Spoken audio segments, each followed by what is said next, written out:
చూస్తే ఇది పరిస్థితి, బ్లాక్లో అమ్ముకుంటున్నారు.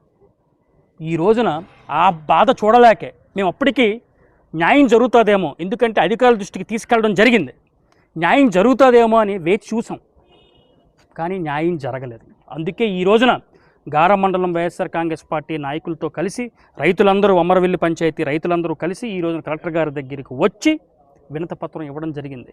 కలెక్టర్ గారు కూడా చాలా అద్భుతంగా స్పందించారు, తక్షణమే చర్యలు తీసుకుంటామని చెప్పారు, ఆ రైతులకు న్యాయం చేస్తారని కూడా చెప్పారు.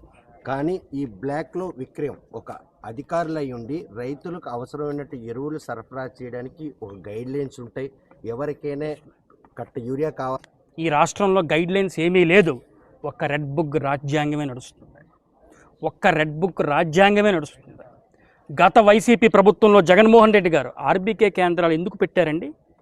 కుల మతాలకు అతీతంగా, పార్టీలకు అతీతంగా, వర్గాలు లేకుండా నిబంధనల ప్రకారం రైతులకి యూరియా సరఫరా చేయాలి, విత్తనాలు సరఫరా చేయాలనే ఉద్దేశంతోనే రైతు భరోసా కేంద్రాలు, ఆర్బీఐ కేంద్రాలు పెట్టడం జరిగింది.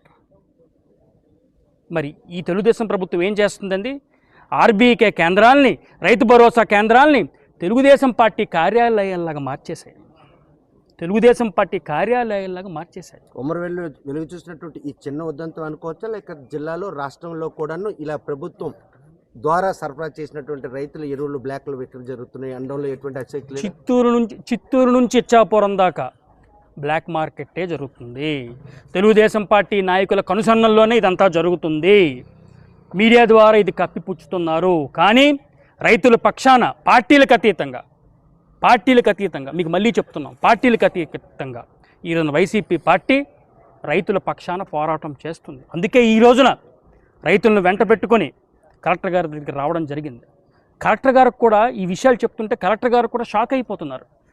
రాత్రికి రాత్రి ఎలా 300 బస్తాలు డంప్ చేయగలిగారంటే